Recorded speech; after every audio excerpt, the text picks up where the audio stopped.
नमस्कार दोस्तों, मैं शिव नायक आपको स्वागत करता हूं निर्वाण एक अंतिम यात्रा में। आत्मनिपुणता पर एक प्रेरक बुद्ध की कहानी को आज हम जानते हैं। एक समय की बात है, गांव में रजुआ नाम का एक लड़का रहता था। वो अपने जीवन से बहुत निराश था। उसकी निराशा के कारण यह था कि वो अब तक अपने जीवन में कुछ नहीं कर रहा था। उनके माता पिता उन्हें ताना मारते थे कि तुम्हारे सभी दोस्त कुछ ना कुछ कर रहे हैं, लेकिन तुम अभी भी घर पर बैठे हो। अक्सर दोस्तों के बीच भी उनका मजाक उड़ाया जाता था। जब वो कहीं जाते थे तो लोग उनसे पूछते थे कि आप क्या कर रहे हैं। उन्हें यह बताने में शर्म आती थी कि वो कुछ नहीं करता है। धीरे धीरे उन्होंने रिश्तेदारों के यहाँ जाना और लोगों से मिलना जुलना कम कर दिया। वो ज़्यादातर समय घर पर ही रहता। वो अकेले रोता और भगवान को कोसता रहता और अपनी किस्मत को दोष देता रहता। अब उसे अपना जीवन बोझ लगता था। कभी कभी वो सोचता कि जब वो कुछ भी करने लायक नहीं है तो उसके जीवित रहने का मतलब ही नहीं रहता। उसका जीवित रहने का कुछ फ़ायदा भी नहीं है। इसलिए वो मर जाने के लिए कोशिश करता, सुसाइड करने की कोशिश करता। एक दिन वो अपने गांव की एक सड़क से गुजर रहा था। तभी उन्होंने एक उपदेशक को दुख पर उपदेश देते देखा। वो भी उसी भीड़ में सबसे पीछे बैठ गया और सन्यासी का प्रवचन सुनने लगा। उपदेशक कह रहे थे कि दुख एक सन्यासी की तरह है जो हमें जीवन की सच्चाई दिखाता है और हमें जीने की सही राह दिखाता है। यदि आप चाहें तो आप भी अपने गुरु से जीवन जीना सीख सकते हैं और आप चाहे तो बैठकर उसी गम में डूबकर रो सकते हैं। रोजुआ भी ये सारी बातें ध्यान से सुन रहा था, लेकिन उसे उस उपदेशक की ये बातें पसंद नहीं आई। उन्होंने खड़े होकर कहा कि कुछ भी सिखाने से उदासी दूर नहीं होती, दुख भी दूर नहीं होता है। दुख की पीड़ा अनंत है। ऐसा लगता है जैसे इसके बाद कुछ नहीं होने वाला है, कुछ मिलता नहीं, मौत भी उसके सामने छोटी लगता है। उपदेशक ने कहा, फिर तुम्हें क्या दुख है, तुम बताओ। रजुआ ने उसके सामने अपना सारा दुख कह सुनाया और पूछा, क्या तुम्हारे पास मेरे दुखों का कोई इलाज है, कोई उपाय है? यह सुनकर सन्यासी मुस्कुराए और बोले, जिस दिन तुम्हारे जीवन में सचमुच दुख हो उस दिन तुम मेरे पास आना, मैं तुम्हारी समस्या का समाधान अवश्य करूंगा। इतना कहकर सन्यासी वहां से चले गए। रजुआ ने सोचा, क्या मेरे दुख सच्चा नहीं है? क्या मैं जिस दर्द से गुजर रहा हूँ वो नकली है? मेरा दुख कोई नहीं समझ सकता। जब माँ बाप नहीं समझेंगे तो सन्यासी क्या समझेगा? अपने दुखों से परेशान होकर रजुआ ने निर्णय लिया कि अब वो कुछ करेगा, कुछ करने वाला है। उसने एक छोटा सा व्यवसाय शुरू किया, लेकिन उसे सफलता नहीं मिल रही थी। लेकिन उसके परिवार वाले पूछते थे कि क्या वो कुछ प्रयास कर रहा है। वो अपने व्यवसाय में लगा रहा और धीरे धीरे उसे सफलता मिलने लगी। फिर रजुआ ने अपनी बिजनेस का रफ्तार पकड़ा और महज 3 साल के अंदर ही वो एक बड़े बिजनेसमैन बन गया। अब रजुआ के पास आसपास ऐसे कई लोग थे जो उसकी परवाह करते थे, जो उससे प्यार करते थे, उसके काम की प्रशंसा करते थे। अब तो उसके परिवार वाले भी उसकी तारीफ़ करने लगे थे और तारीफ़ करते करते नहीं थकते थे। दिन ब दिन उसके दोस्तों की संख्या बढ़ती जा रही थी। अब वो अपने जीवन से बहुत खुश था। उसके कुछ दोस्तों ने उसे सलाह दी कि जब तुम एक बड़े व्यापारी बनकर इतने खुश हो तो सोचो, अगर तुम इस शहर में और इस राज्य के सबसे बड़ी व्यापारी बन जाओगे तो तुम्हें कितनी खुशी होगी। कितने लोग आपसे जुड़ना चाहेंगे, आपकी कितनी प्रसिद्धि होगी और स्वयं राजा भी आपसे मित्रता करना चाहेंगे। दोस्तों की यह बात रजुआ का दिमाग में घर कर गया। अब वो अधिक धन कमाने का प्रयास करने लगा, लेकिन उसे यह सब बहुत जल्दी चाहिए था। वो इन चीज़ों को पाने में अपना ज़्यादा समय बर्बाद नहीं करना चाहता था, इसलिए उसने ऐसे काम करना शुरू कर दिया जो सही नहीं थे। उसने अपने दोस्तों से बड़ी मात्रा में पैसे उधार लेना शुरू कर दिया। अधिक मुनाफा कमाने के लालच में उसने अपने माल में मिलावट करना शुरू कर दिया। उसने अन्य व्यापारियों के खिलाफ भी साजिश रची और उन्हें डराया धमकाया। वो वैसा ही करता था जैसा उसके दोस्त कहते थे। वो इन तरीक़ों से अधिक पैसा कमा रहा था, लेकिन अब उसके जीवन में कोई शांति नहीं थी। उसके मन की शांति गायब हो गई थी और उसे रात का नींद नहीं आते थे और सुख की सभी चीज़ें होने के बावजूद भी उसे किसी भी प्रकार की खुशी नहीं मिल रही थी। एक दिन रजुआ अपने गाड़ी से कहीं जा रहा था, तभी उस रास्ते में उपदेशक का आश्रम दिखाई दिया। वो रुक गया और गुरु के पास गया और बोला, संत, आपने मुझसे कहा था कि जब मेरे जीवन में सच्चा दुख आए तो मेरे पास आना। अब मैं बहुत दुखी हूँ, मेरी रातों की नींद उड़ गई है, मुझे कहीं शांति नहीं मिल रही है। इस प्रकार रजुआ ने संत को अपनी सारी समस्या बताई। संत ने बोले, जब तुम मुझसे पहली बार मिले थे तब भी कुछ दुख में थे, तुमने क्या सीखा उस दर्द से? रजुआ ने कहा कि मैंने सीखा कि सिर्फ सोचने और चिंता करने से कुछ नहीं होता। अपनी सोच को साकार करने के लिए कार्रवाई करना ज़रूरी है और सिर्फ काम करने से कुछ नहीं होता। अपने काम को अंतिम चरण तक ले जाना भी ज़रूरी है। चाहे रास्ते में कितनी भी कठिनाई आए, मन कितना भी निराश हो, कितना भी लोग लगे कि अब कुछ नहीं होने वाला है, तभी यकीन मानिए कि जो भी कर रहा हूँ उसमें ज़रूर सफल होऊंगा। लोग सिर्फ सफल लोगों की ही इज्जत करते हैं, चाहे कोई कितना भी अच्छा क्यों ना हो। लोग की नज़र में वो हमेशा बोझ ही होते हैं। ये सब सुनकर उपदेशक मुस्कुराए और बोले, ये वास्तविक दुख नहीं है। जब आपके जीवन में वास्तविक दुख हो तो मेरे पास आओ, मैं इसे ठीक कर दूंगा। रजुआ ने जाते समय ऋषि को सोने के सिक्के से भरा एक बर्तन दिया। घड़े को देखकर सन्यासी ने कहा कि ये मेरे किस काम का नहीं है, उस पेड़ के नीचे गड्ढा खोदकर गाड़ दो। ऋषि के कहे अनुसार रजुआ ने घड़ा पेड़ के नीचे दबा दिया और वहां से चला गया। कुछ दिन तक व्यापार अच्छा चलने लगा, लेकिन बिजनेस की गलत तरीके के कारण धीरे धीरे उन्होंने बिजनेस में घाटा होने लगा। उसकी सारी संपत्ति धीरे धीरे खत्म होने लगी और एक दिन ऐसा आया जब उसके पास कुछ भी नहीं बचा और वो कर्ज के बोझ में दब गया था। लेकिन वो निश्चिंत था कि क्योंकि उसने अपना सारा कर्ज अपने दोस्तों से ले लिया था।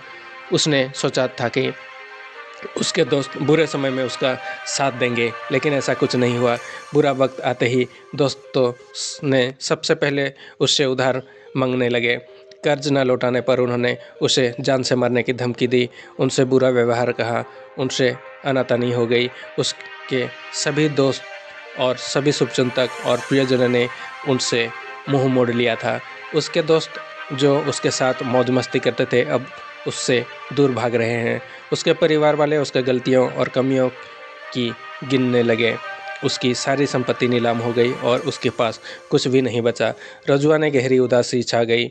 उसके आसपास कोई नहीं था जो उसका दुख समझ सके, जो उसे संभाल सके। लोगों के इस धोखे से वो अंदर से टूट गया था। सोचने लगा था कि अब जीने का कोई मतलब नहीं, अब तो मौत ही सहारा है।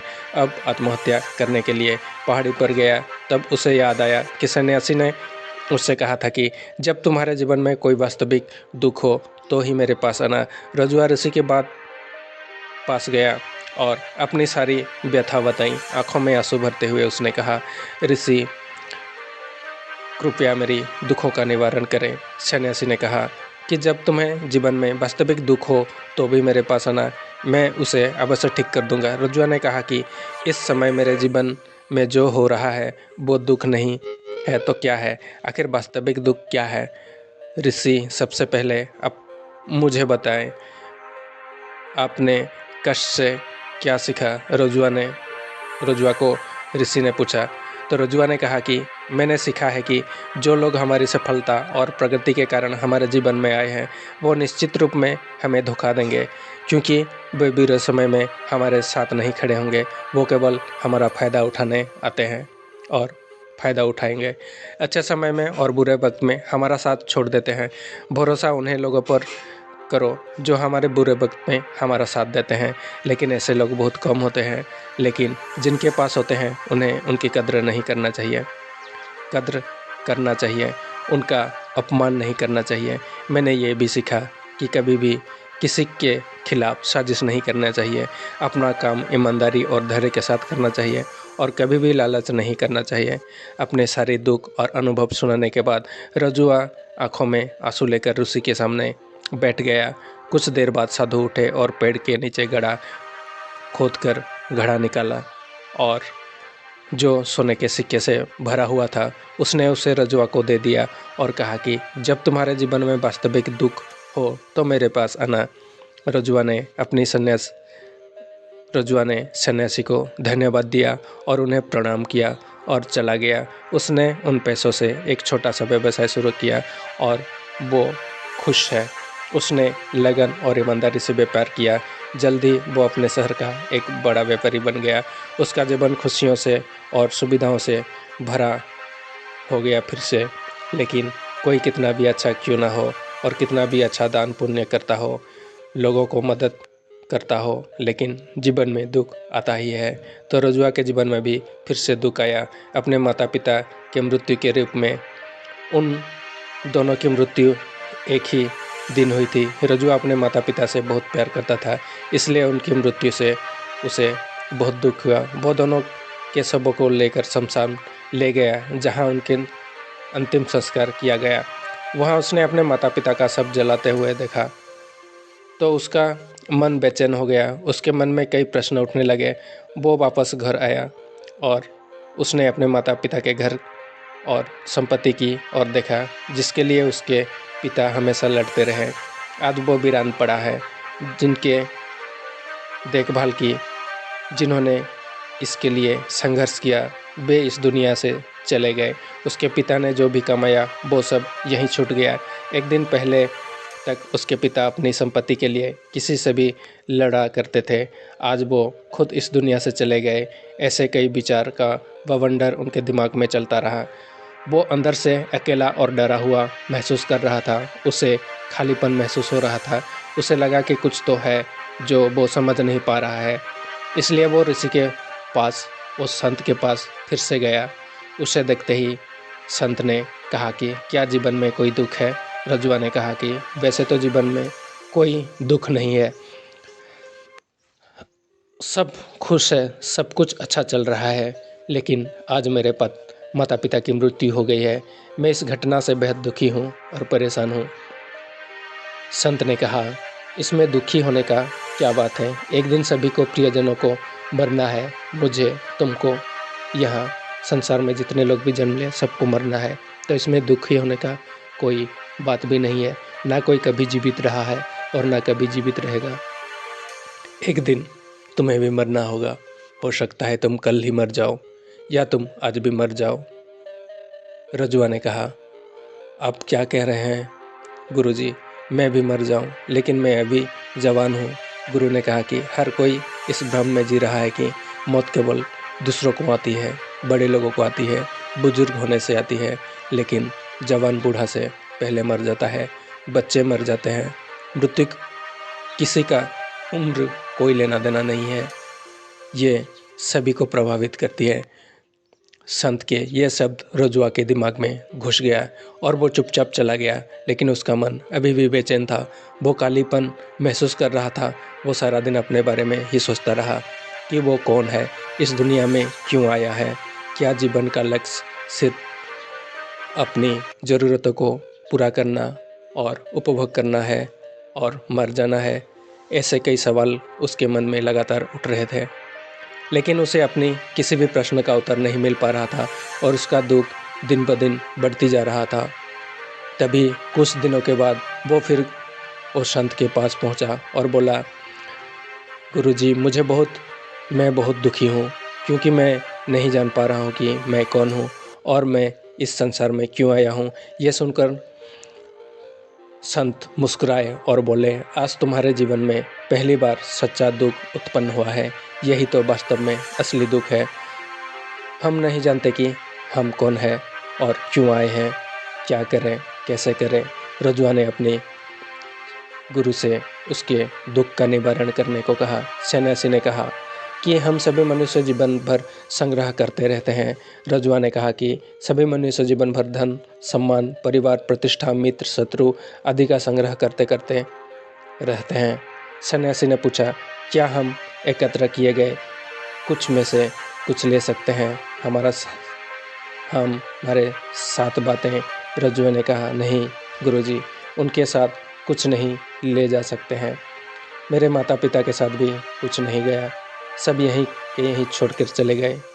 घर, परिवार, संपत्ति, सब कुछ यहाँ पे छोड़ा हुआ।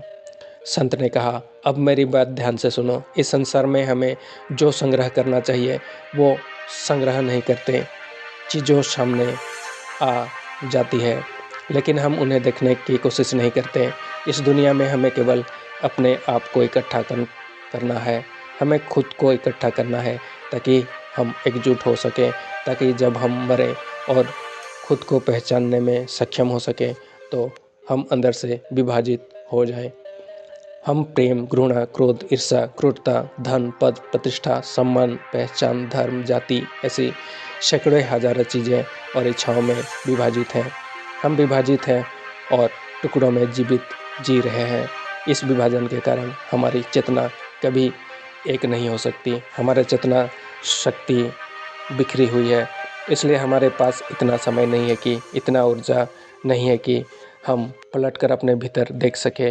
दरअसल धन, सम्मान और सुविधाओं की कमी को लोग दुख समझते हैं और जीवन भर जो लोग दुख कहकर रोते रहते हैं और समाधान खोजने की कोशिश करते हैं, उन्हें कभी भी उसका समाधान नहीं मिल पाता, क्योंकि जिसे लोग दुख कहते हैं वो वास्तविक दुख नहीं है। यह सिर्फ एक आदमी की इच्छा, उसकी अपूरणीय है। इसलिए यहाँ व्यक्ति को कभी दुख नहीं मिला, ऐसे दुखों का समाधान। इसलिए इन सब से परे यदि आप अपने दुखों को अंतिम समाधान चाहते हैं तो सबसे पहले अपने आप को इकट्ठा करें, अपनी ऊर्जा को इस दुनिया से हटा दें और इकट्ठा करें और खुद पर ध्यान केंद्रित करें। खुद पर ध्यान केंद्रित करें, मौत से पहले खुद को जानें, बिखरे नहीं। रज्जुआ ने कहा, तो गुरुजी चाहे हम इस दुनिया को छोड़ दें, अपनी सभी इच्छाओं को मार देना चाहिए, किसी से प्रेम नहीं करना चाहिए, धन का संग्रह नहीं करना चाहिए, सम्मान की आशा छोड़ देना चाहिए। सन्यासी ने कहा कि बिखरे हुए मनुष्य से भावनाएं, इच्छाएं और इच्छा से ऐसी ही निकलती है जिस प्रकार पहाड़ से गिरता हुआ पत्थर, जिस पर पहाड़ का कोई बस नहीं होता सिवाय देखने के, परेशान होने की और कुछ खोने के। इसी प्रकार बिखरे हुए मनुष्य की इच्छाएं अनियंत्रित और कष्टदायक होती है। इसका अनियंत्रित मन इच्छाएं और कल्पनाएं करता रहता है और इससे दुख होता है। लेकिन जब कोई व्यक्ति एकत्रित हो जाता है तो वो जो कुछ भी करता है वो उसके नियंत्रण में होता है, फिर उसकी इच्छा से इच्छाएं भी उत्पन्न होती है। रज्जुए ने कहा, आपने मेरे सच्चे दुख का निवारण कर दिया है, बहुत बहुत धन्यवाद। अब से मैं खुद को संभालने की कोशिश करूँगा। सन्यासी ने कहा कि मानव शरीर में ऊर्जा और शक्ति बहुत है, लेकिन वो बेकार है, कामों में बटा हुआ है, बेकार की चीज़ों में लगा हुआ है। ये ऐसा है जैसे एक बहुत शक्तिशाली मशीन है, बच्चे के हाथ में दे दी गई और वो बिना सोचे समझे उसका बिना किसी नियंत्रण के अपनी शक्ति बर्बाद कर रहा है। इसलिए अपना चेतना की शक्ति पर ध्यान केंद्रित करें और उसे इकट्ठा करें। रज्जुआ को अपने सवालों का जवाब मिल गया। उसने अपने गुरु को धन्यवाद दिया और चुपचाप वहाँ से चला गया। दोस्तों, ये कहानी भली लंबी है, थोड़ा इधर उधर से बताया, लेकिन आपको समझ में आया कि नहीं आया मुझे पता नहीं। आपको कैसी लगी ये कहानी ज़रा हमें कमेंट करके बताएं, ताकि हमें भी समझ में आ जाए कि आप अच्छे समझ पाए हैं। तो आज की कहानी को हम अंत करते हुए कहते हैं, इसी तरह का वीडियो हर रोज़ पाने के लिए कृपया वीडियोज़ को लाइक करें, शेयर करें और सब्सक्राइब करना ना भूलें। धन्यवाद।